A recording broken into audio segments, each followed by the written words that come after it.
name is Bill Robertson. I'm the author of quite a few books now, and I originally started out as a freelance writer. And by the late 90s, I'd been published around the world in like 500 magazines, but I still hadn't come up with, the ultimate project of doing a novel. And so I kept thinking to myself, well, what the heck could I write a novel about? And as a boy, I used to love historical fiction.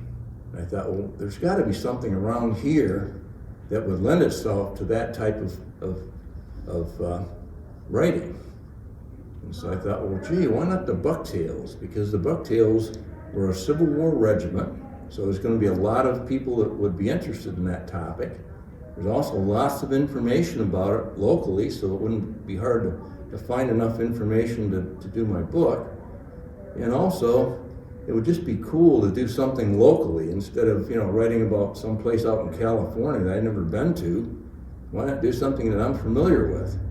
And so I thought, well, this is all fine and good, but I'm primarily a poet, so how the heck am I going to write a novel? And so finally I hit upon the idea of enlisting my teaching colleague, David Reimer, because he and I, had worked together on some student projects. I thought, well, man, he'd be the perfect person, because I'm a creative guy, but he's the guy that is the technical person who would, make sure everything's correct, and he's better at grammar than me. I hate to admit that, being we're both English majors, but it's true. Also, too, he has a technical expertise, and he also likes history. So I thought if he would accept and help me out, it'd be great. So I talked to him about it and said, yeah, I'd be interested in doing that, because he'd never written a novel either. And so we decided we'd combine forces and try our hand at a Bucktail book. It took us over a year to write the first book, because we had to start from scratch. First of all, we were just kind of fumbling along at first, to try to figure out how to, structure everything and how to put the history in with the creative stuff without the history being too dominant or the creative writing being too dominant. But we also decided we wanted the history to come first, that we wanted everything to be totally historically accurate. And that was our most important, that was what we thought would be most important. And so we took a year, and after a year of going back and forth, and what we would do is I would write the rough draft, I'd write a chapter, and then I'd give it to him, and he would go over it all and correct my mistakes, which were many. And sometimes I'd get back the paper and there'd be more, it looked like he bled on it. There was more red on it than there was, regular writing. But that was all right, because, he wasn't pulling any punches, and I didn't want him to. You don't want to have a yes man, for your partner. You want someone that's going to be honest. If something stunk, you want to know it stunk. So anyway, I would write the rough draft, and I'd give it to him. He would edit it, and then also he would add his own things. He'd say, well, maybe we could add this history here, or maybe we could add this scene here. And so he was really active also in the creative part of it too. And then I would get, when he had, the suggestions he would have, I'd weave them all in, and I would add some stuff again. I'd, ship it back to him, and we kept doing that over and over until finally we weaved together this novel. And the first book that we put out was called Hayfoot Strawfoot, the Bucktail Recruits. And Hayfoot Strawfoot was a term that recruiting officers would use, because sometimes they get all these guys who would join the Army who didn't know left from right or couldn't read or anything. They were totally illiterate. And so they hit upon the idea, we're going to teach these clowns how to march in cadence. What we'll do is we'll tie hay on one boot and straw on the other boot, and these yokels know hay from straw. And so that way we'd be able to teach them how to march in cadence and how to do all the maneuvers that we would need in a battle. And so that's what they did. And Dave is the one that learned about this, first of all, and then also he's the one that came up with the title for our book. And so we thought, well, we've got a cool book here. Now where are we going to send it? We sent it out to several royalty publishers, and in those days, there basically were only royalty publishers. This was back in the late 1990s, and there wasn't a lot of desktop publishing or any of that going on at that point. And so finally, Dave's daughter Stephanie suggested that we try White Mane Publishing, because they were a Pennsylvania publisher out of Shippensburg. They also were creating a new line of children's books, and also they loved history. And so we sent it to them. And by the way, this is for children. You know, that we decided we're going to write a book that probably junior high kids would like a lot, especially boys. And it's hard to get boys to read, so we thought this would be the perfect way to do it. And believe it or not, White Mane then did accept it from us. And we did a lot of handstands and everything else, and we heard that news, I'll tell you. I have a picture of us holding up our first check, and we get grins, you know, ear to ear, as they say, holding up that big check we got. So anyway, White Mane then said, well, we like this topic and we love your book. We'll take all the books you can write about the Bucktails. And then we really did a few handstands, holy cow. So they were in the process of putting the first book together, and they did, you know, all the publishing of it, and they paid for the publication of it, which was really nice. We didn't have to come up with any money or anything. They just accepted the book and they did everything. And they made a few corrections, but overall they liked what we did, and you know, we had to change a couple things, but not much. And then while they were putting this book together, we wrote the second book, because we're all fired up now. You know, you're going to take all the books we can get, well, we're going to write some more. And so we did the Bucktails Shenandoah March, and we sent that to them, and they liked that one and took that one too, and then they put both these books out together. And in 2001, these two books came out. And the first book here, Hayfoot Strawfoot, went on to be really successful. The original print run was 3,000 copies, and they sold all of those, and now it's in the third printing. And it's still going strong today, which is amazing to me, because the book came out in 2001, and it's still popular now. So we were really excited by that point. So we decided, well, we're going to keep pumping these books out. And so we put out the Bucktails Antietam Trials and the Battling Bucktails at Fredericksburg in quick succession. But it took them 2 more years before these ones came out. And so this became kind of a concern for us, because if you have, you know, a series of novels and it takes 2 years between books, you're going to have to start all over when you're trying to, you know, promote them and everything, because people have forgotten in 2 years. And so we jumped ship with them, which was kind of a good idea and kind of not a good idea.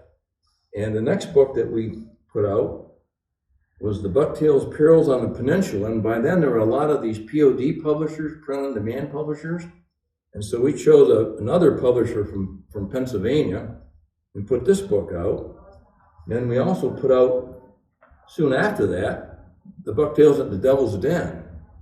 And these came out a year after the second 2 White Mane books did. So again, we were able to keep our readership. And I thought that was important, and Dave did too. And so we put these books out. And then we did one more. It was called the Bucktails Last Call. And this also we did through this POD publisher. But unfortunately, this POD publisher, which was originally the best publisher in America for that type of thing, and a POD means print on demand, and you have to pay publication costs, but you get 40% of the profit.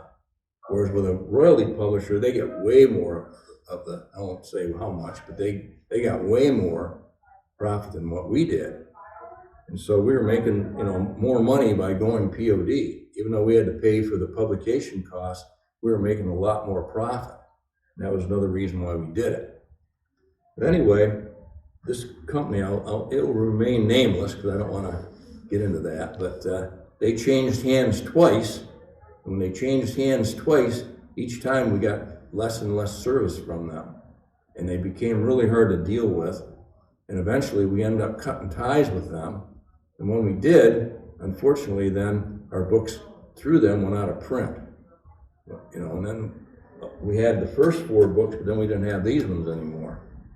And I thought that was okay, you know, because, you know, we did really well with them, and we thought, you know, that was fine.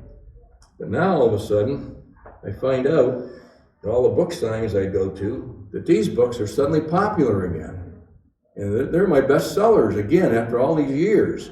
And I thought, well, dang, it's a shame that these other books, are out of print. We should have the whole series for everybody, because I keep getting demand for them. And again, all these people come out of the woodwork saying, we love these books, we want them, and apparently what happened was some of the fathers love these books, and now they've got kids, and now they're buying these books for their kids, and their kids like them too. So we have a whole new generation of people who are, getting into these books. So finally I said to Dave, I guess we need to find another POD publisher and put out the 3 books that are out of print again.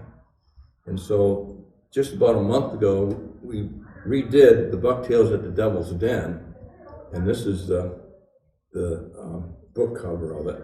And you'll notice that the original Bucktails at the Devil's Den had a picture of reenactors on it, which was fine, but it really didn't go along with, the original book where they had an artist do, like a depiction of the characters. So we decided when we're going to do our second version, we should stick more with the original intent of the book. So I had my friend David Cox come up with draw a picture of Jimmy Jewett, who was the main character, and what might have happened there at the Devil's Den. So now, all the books are going to have the same type of cover, which will make for more continuity, and I think people will like that more too. And when we did this second version, and again, you want to look for the second edition of this book. Don't buy the one that's online because it's a knockoff. Some scammers got a hold of it, and there's versions that have this cover, but on Amazon, they're scammers, or I don't know if you call them scammers, but they're knockoff books, and someone's getting money off them, and we're not. So please don't buy this book on Amazon. Look for the second edition, please. And again, you'll be much more pleased with this edition anyway, because I've done a lot of, improvement to make it a lot more pleasing to the eye, and also there's a lot of things that I did to make it better. And again, first of all, we had the better design. Again, this is a nice cover that was drawn by David Cox, and he really put a lot of detail into it. And then also, he did better maps, so the maps are much nicer to look at. And also, he did some drawings for us, which are really nice. So we have all those, it has a better design all the way around. Also, too, I have better photos in this book, too, because I found out that through the Library of Congress, you can get all these Civil War photographs that are now in the public domain, and you can use them in your book. So I was able to put in generals' pictures, and I was able to put in pictures of Civil War Washington, and I was able to put in a picture of Harriet Tubman. I mean, it made it so much cooler to be able to use actual Civil War era photographs in the book.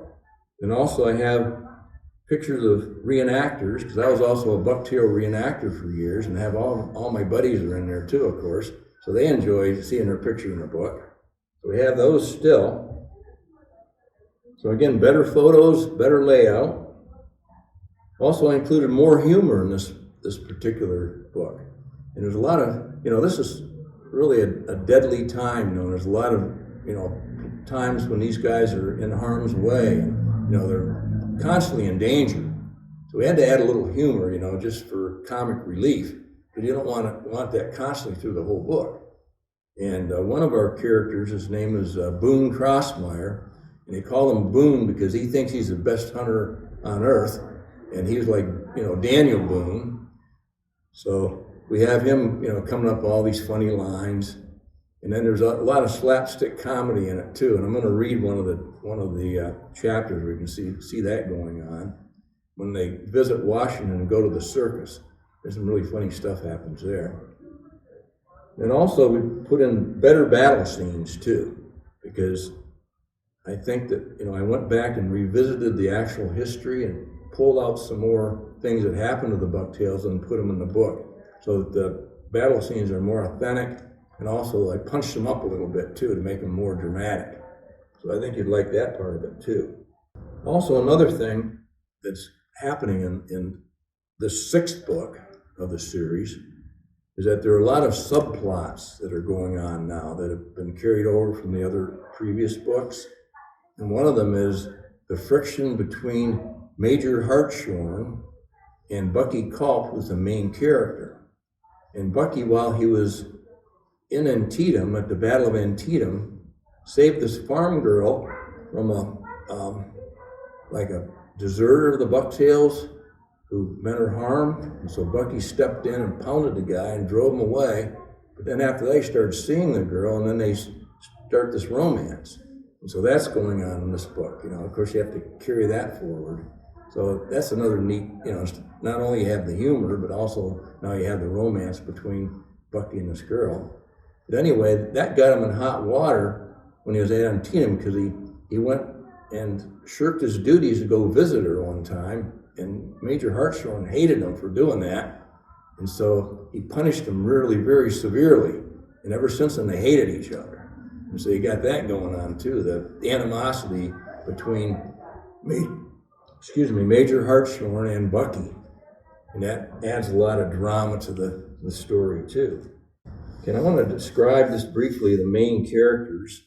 First of all, we have Bucky Culp, and he's like a part Indian because his dad was of Indian blood. He was an Iroquois Indian, and his mother was white.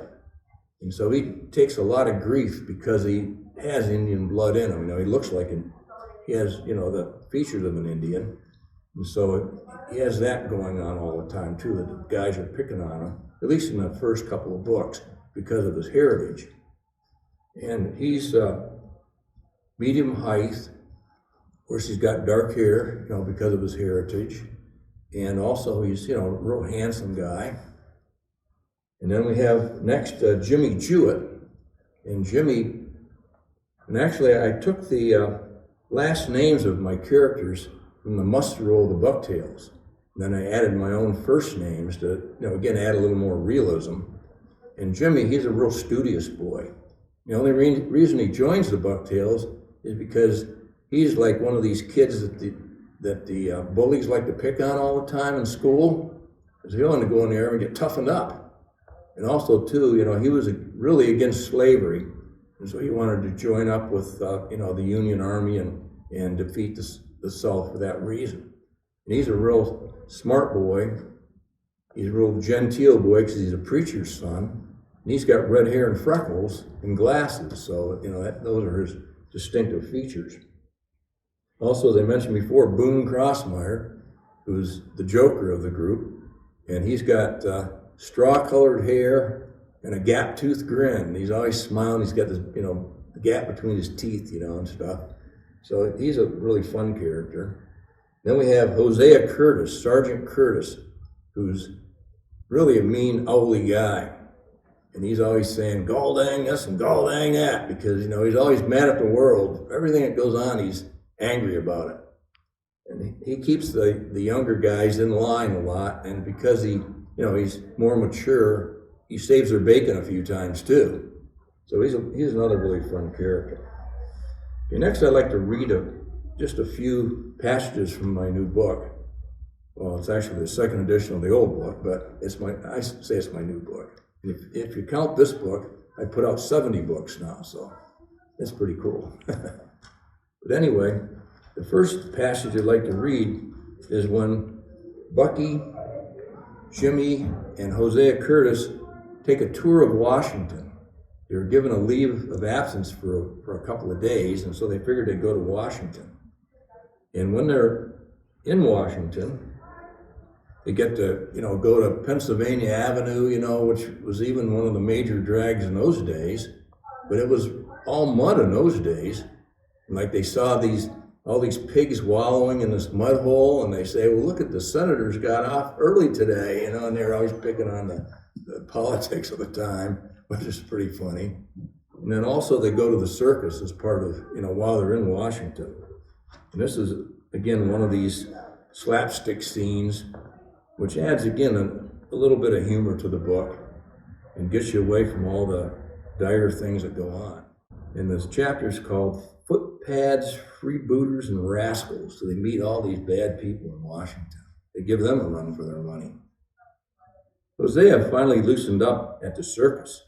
After gorging himself on oysters and beer bought from a vendor, he led his friends inside the tent and plowed through the throng toward a ring surrounded by rows of wooden benches. Curtis shoved and bullied civilians and soldiers alike until he cleared out enough front row seats for the Bucktails. And Curtis is a big bully. He's always, throwing his weight around, as they say. By gum, howled Hosea, this ain't no mud show like I seen up north. Look, there's 2 elephants. As Curtis screamed his approval, a ringmaster in a white frock coat led a 9-foot elephant and her baby into the ring.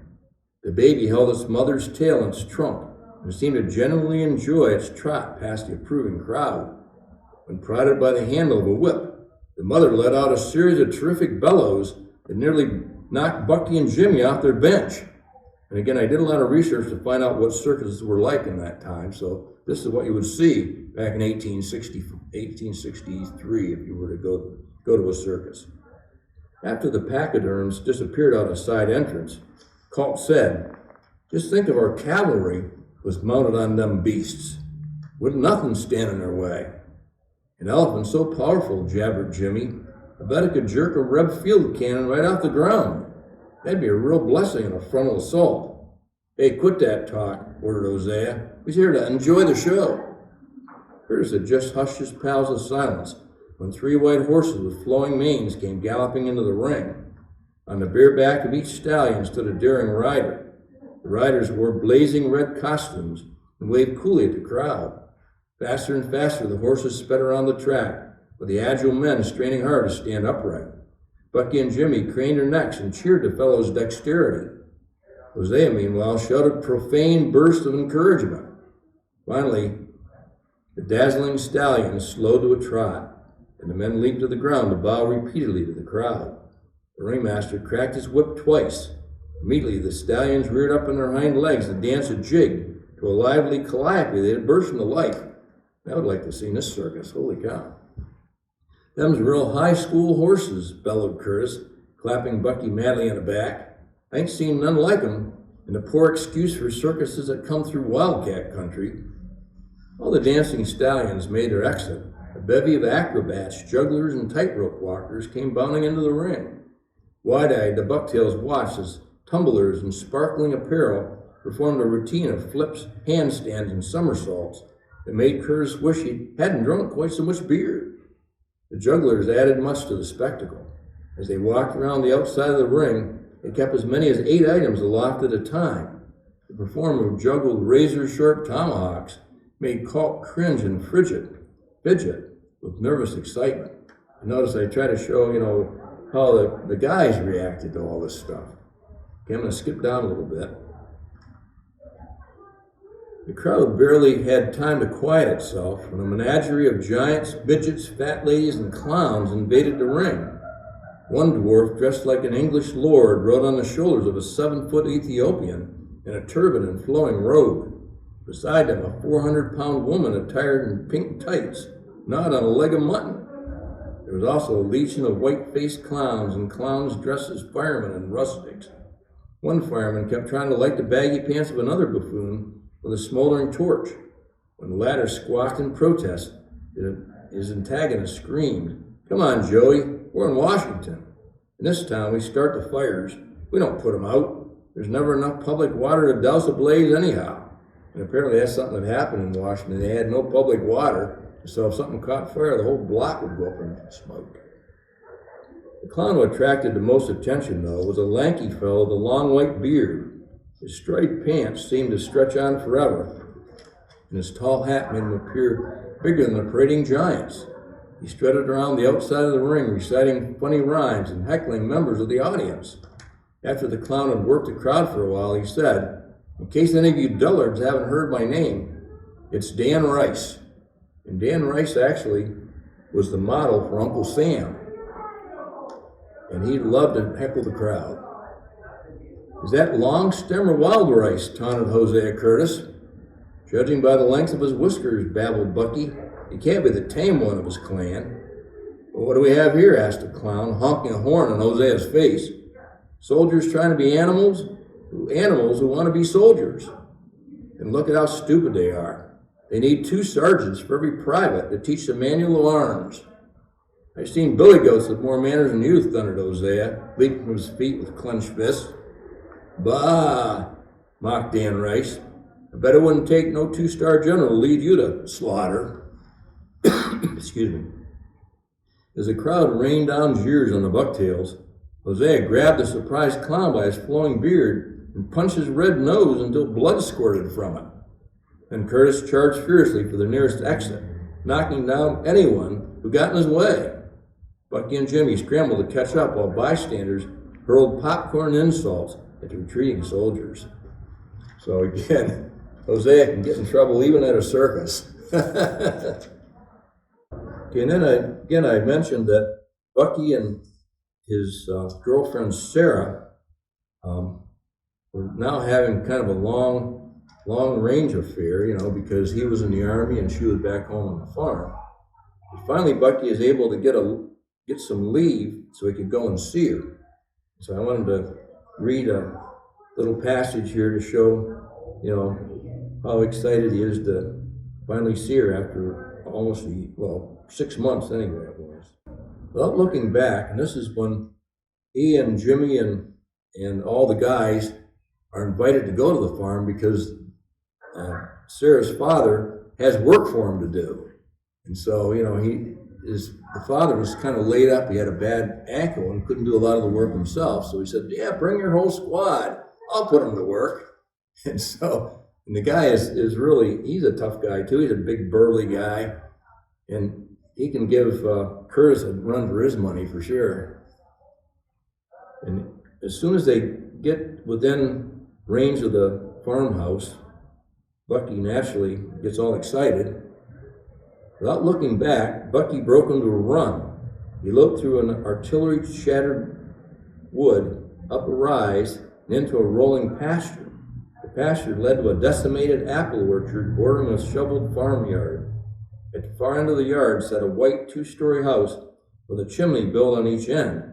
An oval entranceway opened onto a broad stoop. Bucky tore up the front steps as if his shoes were on fire and began pounding madly on the door until he heard heavy footsteps approaching from inside.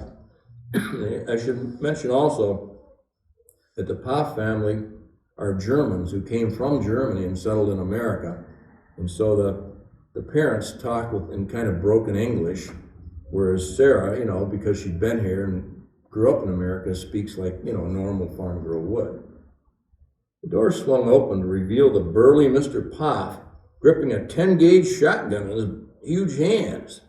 The giant farmer stared menacingly out the door until his eyes gleamed with recognition. Instantly, he limped forward to gathered Culp in a bone-crushing embrace as he thundered, "Welcome home, Bucky, my son. Welcome. Sarah, it's Bucky, your Bucky." And so again, he's a very demonstrative guy too. The farmer no sooner loosened his grip when his whole family burst onto the stoop to surround the still blushing soldier. Fritz, the lean, affable son, gave Bucky a warm handshake and then stepped aside to allow his frail mother to welcome their guest with a hug. The lady burst into excited German that mirrored the sentiment sparkling in her eyes. When the mother finally stepped away, Sarah was standing before him, wiping wash water from her hands. She was just as Bucky remembered her, slender and beautiful, with strawberry blonde hair peeking out from beneath her work cap. Her dark eyes were fathomless pools of intense feeling, while Bucky gathered her into his arms. Everything else faded from view. Dizzily he clung to her, breathing in her clean fragrance. Couldn't speak her name or tell her how much love he had for her. He didn't need words when his electric embrace conveyed his deep need for her. And then, again, they spend about a month, there at the farm because they're on leave. It's almost the end of the winter, and they have a whole month off before the spring campaign will start up again. And so they spend the whole month helping Mr. Poff and Of course, Curtis loves this because Mr. Poff loves to drink too. And so they, drink huge amounts of homemade wine and eat, gorge themselves on delicious food. And so both parties really benefit from them going back and visiting the Poffs when they're on leave. Okay, finally, I want to read just a little bit of battle. The Bucktails at the Devil's Den takes place at Gettysburg, the Battle of Gettysburg. And I want to read a little bit about, the beginning of the battle to give you an idea. And this passage comes basically from the history of the Bucktails that tells day by day what the Bucktails did during the Civil War. And this is what happened when they first arrived at Gettysburg, and they walked all night in 90-degree heat just to get to the battle. And then as soon as they arrive, they're given a half an hour to rest. Then they rush into the top of the little round top. And when they get up there, they have to face and foil a rebel charge. So this talks a little bit about, how they get to the top of the hill and then what happens once they get there. On the crest of the rugged hill, meaning Little Round Top, Colonel Taylor positioned the Bucktails in the second line of defense established by the Pennsylvania reserves. From the wind-tossed banners, Curtis could see that the forward line consisted of the 1st, 11th, and 6th regiments strung out from left to right. And again, this is directly from history. He and his squad were directly behind the haughty 1st Pennsylvania, with whom they had engaged in a fierce snowball fight back at Belle Plaine. Them boys don't look so smug now, chortled Hosea to himself as he peered down the hill through a screen of pines obscuring the slope below. Many tense minutes passed before a large force of soldiers could be seen struggling up the hill toward the middle of the Union line. It was obvious that the first two men were retreating Yankees, and Curtis heard Colonel Jackson of the 11th Reserves yell down to them, "How many more of your boys are behind you?" "No one," came the frightened reply. "The rest of them fellows is Rebs." And these are exact words that were spoken by these guys that were retreating up the hill. The 11th was armed with smoothbore muskets, and they waited until the enemy was within point-blank range before unleashing a telling blast of buckshot. The Southern line reeled from the impact, righted itself, and immediately smashed into the Union center, thrusting rifle butts and bayonets. Hosea couldn't see what happened after that, because a huge contingent of Rebs came swelling up the hill, the threatened reserves' extreme left.